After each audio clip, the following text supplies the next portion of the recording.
Good morning mga boss. Bukod nga pala sa pagiging chicken farmer, ako nga pala ay isang barista din. So, kape muna tayo bago tayo pumunta sa manukan. Baliktad pa yung suot ko.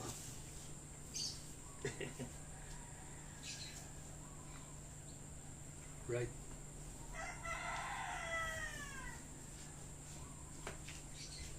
Doon nga pala yung aking mga manok kablog. Kung makikita nyo, yun, sa may dulo na yun. Yun, nasa baba na sila. So maya maya kailangan na natin sila pakainin. Pero bago ang lahat, kakapin muna tayo mga kablog, mga kadarag.